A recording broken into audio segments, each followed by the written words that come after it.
The Diecast International Builders invited the community to join them in a V-Dub Invitational.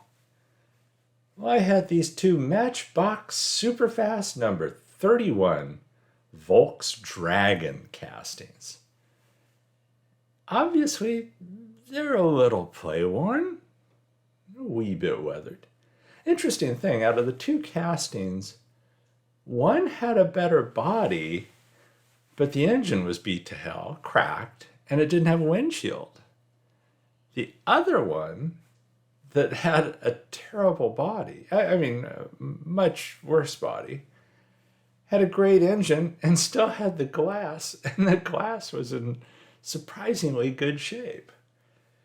So I thought, well, let me take these two castings and make something pretty out of one of them. Taking them apart, it's always fun when you take apart old castings, because like that, when you saw me picking the lint out of that one had just like carpet lint, that kind of thing on it. So that wasn't too terrible. The other one, yeah, it had the glass. That's just dirty. The glass is actually okay. Probably the spider eggs or whatever those are inside of there protected it.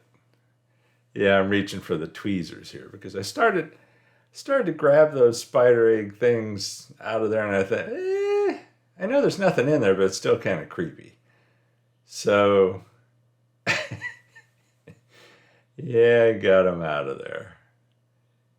And, the interior is held down by little rivets onto the base.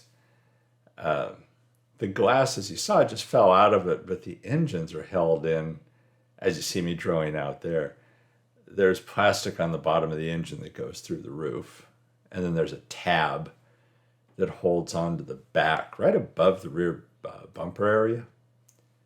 And so I had to drill that just a little bit to get it out. And there you see, and the back end just kind of hooks in. So I thought, okay, yep, got everything I need. Kind of, sort of. I did take the interiors out as well. And don't worry, this is like a tale of two builds. This build goes one direction, but that other casting I actually decided 2 mornings ago, I woke up and it was on my mind as to what I was going to do with the other casting. So I thought, well, it's not going to go to waste. And something I had seen came to mind. Something I had seen a while back came to mind as the use for the other build. So pick the better body out for this build. And that's after citrus strip and cleaning them up a little bit with the wire wheel. But one of them had a pillar issue on the driver's side, and it was rougher. And so I went ahead with the better one. Drilled and tapped it. There is only one post, because much as you've seen similarly on some Hot Wheels dubs, it uses the headlights to hold the front end of the car in place. And so it's just the one screw on the back. And then the filing. There were some definite casting lines on this. I wanted to smooth out some areas. I'm not sure why I wanted to smooth out around where that engine goes. I just kind of felt better doing it. But the casting lines on the hood and the fenders were a little rough, so I had to get rid of those. And this is obviously sped up. But it's a very nice casting, and it is a drag VW, even though what I do with it is a little different than that. And I'll explain as this goes along. But this casting came along pretty well. I was concerned at one point because as I was filing one of the fenders, it almost started to flake a little metal, as I've had happen before on some old Redline castings. And this is obviously an old casting. But fortunately, that passed quickly and filed through it, and everything was fine. Got it nice and clean. And again, it's a nice little body on it.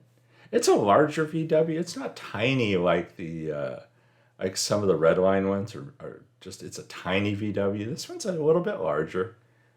So after I filed it, I did sand down some areas just to make them even smoother. And again, it does clean up really well. It's a nice casting. There's not a lot of detail on it, which is fine because as you'll see later, I'm not going to do a lot of detailing to it. Again, there are no taillights because it's a drag VW. There is a parachute molded into the back. That's nice. I considered painting it, and I should save this for later, but I did consider painting that. I don't. Threw it in IPA before painting it just to clean it off, degrease it, get it ready for primer and paint. And that's also after going under the buffing wheel and then cleaning it up. And the engine, there wasn't much chrome left on the better of the two engines. The other engine had portions cracked out of it. This being the better engine, I wrapped a wire around it and then just threw it in the super clean, let it strip off what was left of the chrome. Super clean works fantastic for this.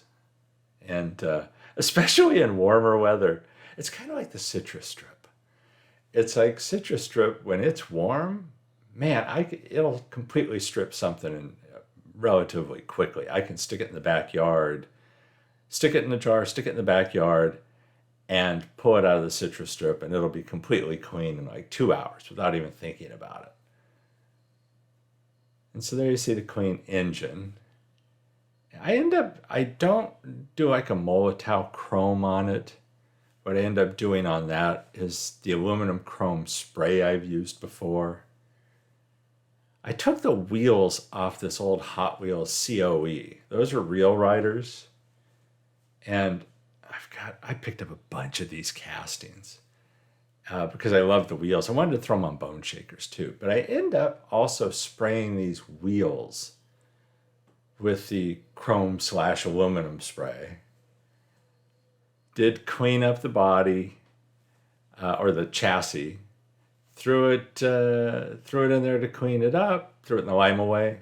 50-50 water and lime away. For a brief period of time, you keep an eye on it.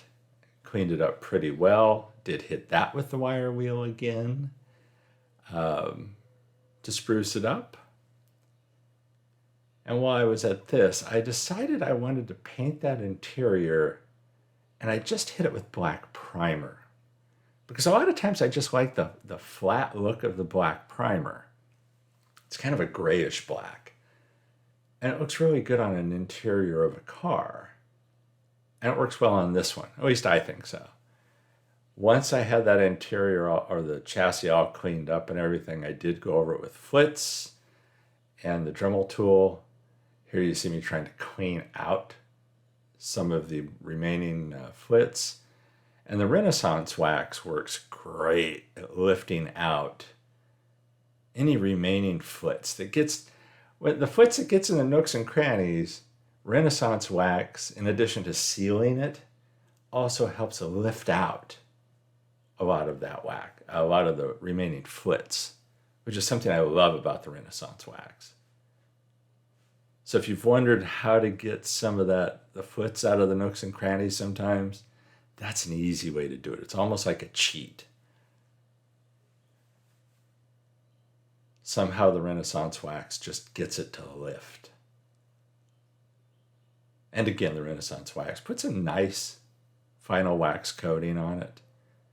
A clean, clear wax coating, which is nice. Because a lot of times, I don't want to spray paint a clear coat over this. There you see the wheels after I've hit them with the aluminum, chrome aluminum. And again, even though that spray says it's chrome, yeah, it's as chrome as a lot of these are. But I like the results. I like the results on the engine. You can see how I polished the base, and then it was time just to use the CA glue to hold that interior piece with the wheels using the original Matchbox way of holding those wheels in place, using the axles through the plastic. Now I just use CA glue to hold that down. And you have to be somewhat generous with the CA glue in this application, because if you just try and hit it on the posts, that thing's going to pop out of there pretty easily. So you want to make sure it has a good grip. Then it's gauzy, gauzy, gauzy time for the glass. Didn't really do anything special with the glass. Washed it. Gave it a very quick polish with flits. It was surprisingly clear. In good shape and clear. It wasn't yellowed after all of this time. It had a very good look to it. So I was pretty happy with that glass, especially considering the body it came out of was beat to hell and dirty. That was the one with the spider eggs. So, throw it in the gauzy and then just wick off the excess. Set that aside to dry, as I'll do here in a second. Just to update you on what's happening with the body while I'm doing this, I hit the body with Krylon Specialty Lacquer White. And I will be putting some decals on, as you're going to see here in a second. One brief note also, if you like these videos, give it a thumbs up. It really does help with the analytics. I used to wonder about that, and I've seen some pretty good evidence to it recently in my own results. So if you can give it a thumbs up, I truly do appreciate it. It helps the channel. If you've got a quick look at the decal there, you already know which direction I'm going with this. I had some decals laying around. Herbie the Love Bug decals. I was going to use them on something else. And then with this Invitational came up, and I realized I had the Volks-Dragon castings, and I had the Herbie the Love Bug decals. These decals, I don't recall if they're second chances designed for the Bone Shaker, which is what I was thinking I was going to do, or if it is for a VW or not. I know they have both. I don't recall which one these Herbie decals are for. And then I had to wrap my mind around the fact that the stripes are off center on Herbie. You center the number, and the red stripe is basically the center stripe, and everything goes to the right of that. So after the decals dried, I hit it with the Worth Clear, gloss clear lacquer that you've seen me use before. And then it's time just to throw it all back together. It was surprisingly weird trying to fit that stupid engine back in. Like I said before, the back end hooks just above the back bumper, right above the parachute that's built in. I considered painting the parachute in, decided not to. I didn't do any other detailing on this because I really like the white look on Herbie, and sometimes less is more. I mean, you hear that, and it's like, oh yeah, sure, sometimes less is more. But sometimes I think when I'll detail things, yes, it adds detail, but it also in a way can detract from the overall look of the build. And so in this case, I thought, nope. Put the engine in place. There's a hole in that top glass. So as I'm using the resin pin here, not only am I gluing that glass in place, but I'm also hitting that engine part that comes through the hole in the roof. And then just pop the bottom section that's all together now, hooking the headlights through the holes in the front, and then just screwing in the one post at the back.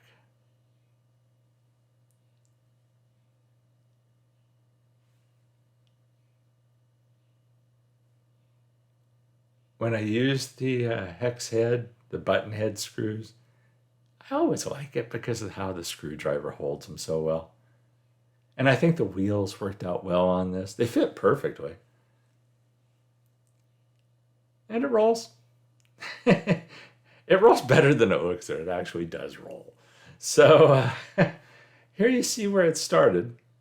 And again, you're going to see what happens to the other casting as well, hopefully in the not too distant future. But on this one, again, I went with the second chance red line decals, and well, you'll see here in a second how it turns out. I'd like to thank the Diecast International Builders for hosting this event. It was fun. Gave me a chance to use at least one of these castings and gave me a kick in the butt to do the other one too. And I was glad I had time to work on it. So here you see it. Herbie, the Volks-Dragon. I like it. I hope you do too. I think it turned out pretty cute, and I think that's what Herbie should be. And like I said, I had the Herbie decals. I've wanted to use them. I was thinking I was going to use them on a bone shaker, so I may still do a Herbie bone shaker. I guess we'll see. But all in all, yeah, I like it. I hope you do too. There's some glamour shots coming up. And thank you for watching these videos.